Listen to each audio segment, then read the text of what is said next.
Hai Smart Traders and Investor, kembali lagi bersama saya Kadek Mertayasa di channel Yuk Nabung Saham.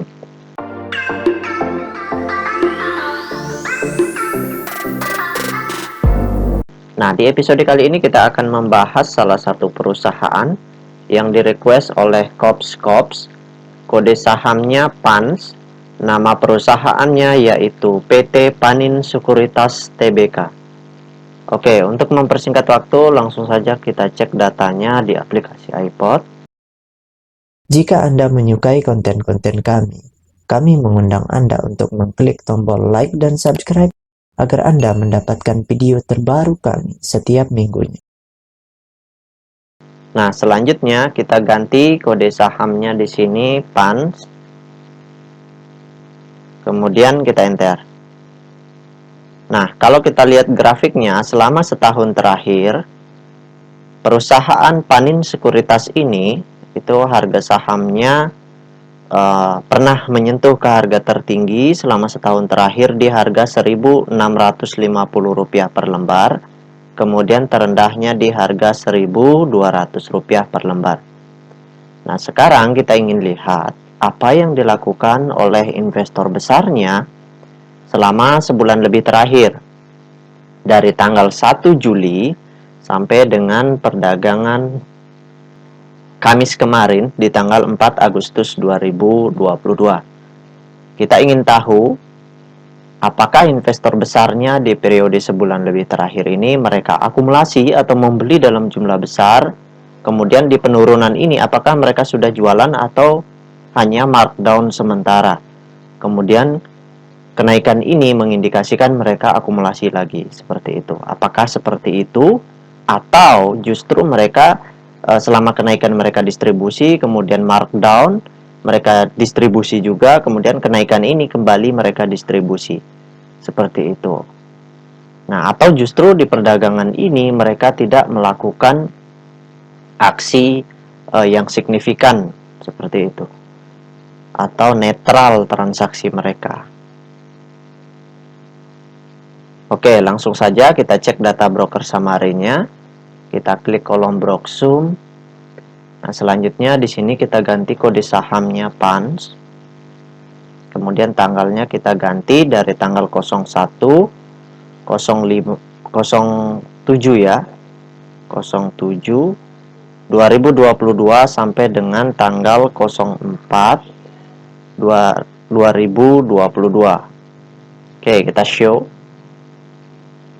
Nah, berdasarkan data transaksi atau data broker summary dari perusahaan PT Panin Sekuritas Tbk ini, kalau kita hitung total lot yang dibeli dengan total lot yang dijual secara keseluruhan dengan menggunakan tools tambahan yaitu Detector, maka dapat ditarik kesimpulan bahwasannya perusahaan PT Panin Sekuritas ini, investor besarnya selama sebulan lebih terakhir ini melakukan aksi big distribusi. Jadi ternyata di sini mereka distribusi ketika harganya naik, harganya turun dibanting mereka distribusi, dan ketika naik ini mereka masih lanjut distribusi, seperti itu. Jadi markup yang mereka lakukan disertai dengan penjualan. Nah, ini pertanda yang kurang bagus. Kalau distribusi mereka terus berlanjut sampai masif distribusi, setelah mereka kenyang jualan atau puas melakukan distribusi, maka harga sahamnya akan dibanting ke bawah seperti itu. Harga sahamnya akan jatuh dan kita yang tidak tahu aksi mereka akan mengalami kerugian atau floating loss seperti itu. Jadi kalau yang ingin memahami aksi mereka itu bisa dengan membaca data broker summary seperti itu. Nah, kalau yang kebingungan membaca data broker summary bisa gabung di grup channel Telegram kami ya, linknya ada di kolom deskripsi.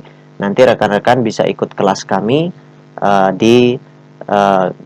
melalui pendaftaran di grup Telegram seperti itu. Nah, selanjutnya di sini kita tutup dulu data broker summary-nya. Nah, berikutnya bagi rekan-rekan investor yang ingin bertanya atau yang ingin request, silakan komen di kolom komentar. Nah, sekarang kita ingin bahas data peta kepemilikannya. Nah, berdasarkan hasil riset yang saya lakukan dengan mengumpulkan data-data dari SRO Bursa Efek Indonesia dan data-data dari sebagian sekuritas, maka dapat ditarik kesimpulan bahwasanya perusahaan PT Panin Sekuritas Tbk ini 78,1% sahamnya telah dicetak dalam bentuk scriptless. Nah, dari 78,1% saham yang beredar di publik, kepemilikan investor besarnya di sini sebesar 47,5%. Nah, sedangkan kepemilikan investor retail di sini sebesar 39,6%.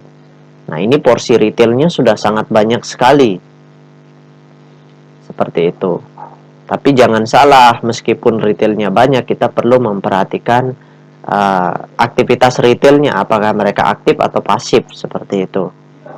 Nah, ini juga perusahaan seperti ini masih layak untuk trading, tapi untuk investasi jangka panjang sebaiknya dihindari. Nah, sisa saham yang beredar itu dimiliki oleh investor semi retailnya, seperti itu. Nah, jadi kesimpulannya, karena kepemilikan investor besarnya jumlahnya sudah sangat banyak berkurang, jadi tidak rekomendasi atau tidak direkomendasikan untuk investasi jangka panjang. Kemudian, karena aksi dari investor besarnya big distribusi, sebaiknya rekan-rekan investor yang sudah punya barangnya, yang beli di harga bawah, sebaiknya bisa mempertimbangkan untuk profit taking, seperti itu.